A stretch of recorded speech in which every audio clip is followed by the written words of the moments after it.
We lost that one. However, we're still expecting a Skype call from a thoroughbred Manchester United fan. When you see hardcore. So okay, we actually have him here. So I'm not going to do the introduction. Let his appearance do the introduction.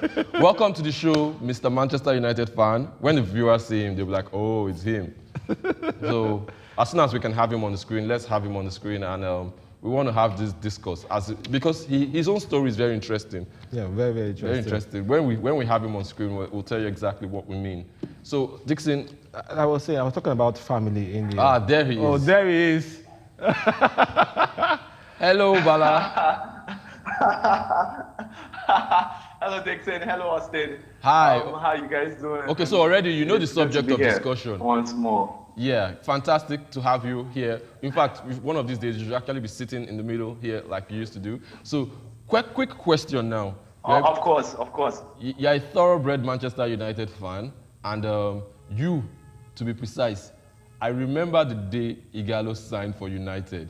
You were all shades of upset, like from 0 to 100% upset in a flash. So, what has changed? First, I have a couple of questions. You're going to answer them back to back. First of all, what has changed between his introduction into the team and now that it seems like the time is up and all of a sudden, Man U wants him?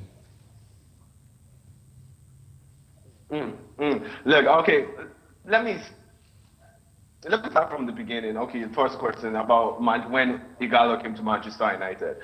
At first, because look, the deal is, it's not like I didn't rate Ighalo, but as a Manchester United fan, what we're aspiring for, we're looking for a young striker, looking for a striker that would come in, looking for, should I say 100 million pound striker. We're actually looking for a striker that could actually come, a young striker.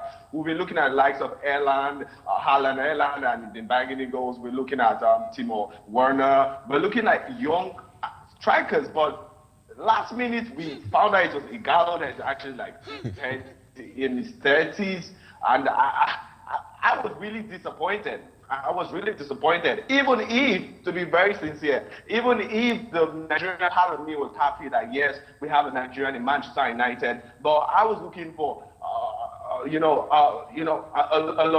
striker with a long-term service for the club. That was what I was looking at. But Ighalo was coming out, you can actually see the quality he had, and to show you how I really wanted him to succeed, the first match against Chelsea, when he missed that goal, when he had a perfect movement, I was so excited. Like, that's to tell you, okay, this is the kind of striker that we needed for Manchester United. Experience, because he brought in experience. He brought in the whole day. You could see what he could do. So at that point, I knew, okay, I was really wrong for, really being sad that we got Ighalo. Okay, so you need to apologize on air now to Ighalo.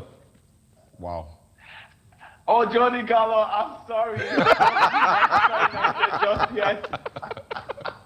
Okay, now to the question at hand now. What do you think should happen? Should Ighalo stay with United till the end of the season, or should he ship back to China and earn his big money? Of course we want Ighalo to stay in Manchester United for the end of the season. This has been the debate. This has been what has been giving the Manchester United a lot of headache. And I'm sure Ole on the social too. This is giving him a lot of headache because we need Ighalo to stay. We didn't expect that the COVID-19 was going to make it quite short, but that's what he did. It has affected we need him to stay to the end of the season because all right, I think we lost Bala on that one. All right, thank you so much, Bala. We got you 100%. We got, about it. Yeah, but they're offering over £400,000 a week. Wow. Okay, but that's like Sanchez, and we're trying to get rid of Sanchez. So you can imagine how much that is.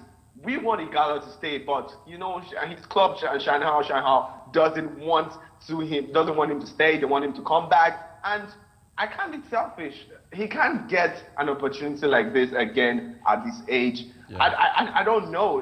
He might if he stays with Manchester United longer, because we can see that the deal increased, his money increased when his market value increased because he was in Manchester United. So that really increased the money for him for the fact that he's a Manchester United player and he's just a global player now. So I want him to stay, but it's a deep situation. Okay, Bala, very quickly, you want him to stay. You are still in the perspective of being a Manchester United fan. If you were in Ighalo's shoes right now, will you go for the money, go back to China, or you play for the glory and remain in Manchester United?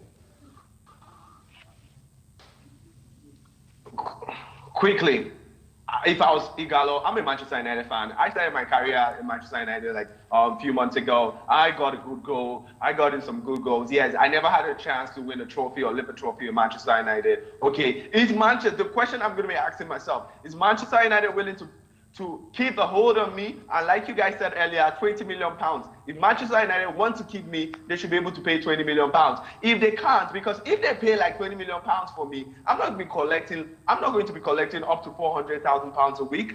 No, I know I'm going to be on like 150 or let's say 100, and I'm willing to cut that. So if Manchester United want me, they know I'm going to be taking a pay cut. They should pay 20 million pounds for me. If they can't do that, sure, I will go to wherever wants to pay me such an amount. No hard feelings, nothing. It's just life. It's just a footballer's life.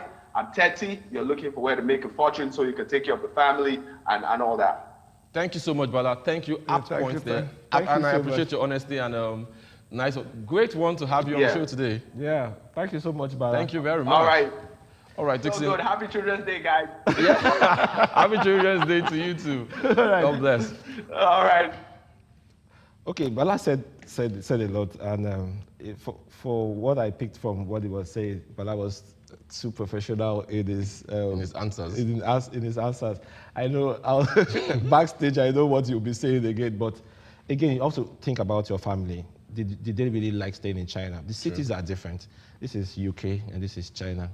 You'll be speaking English. Do you want to grow your kids where they'll be speaking Chinese? I know there are lessons in English, but you know, China is a whole other world. Is another world entirely. So those kind of things also come to perspective when footballers are choosing cities or clubs that they want to play in.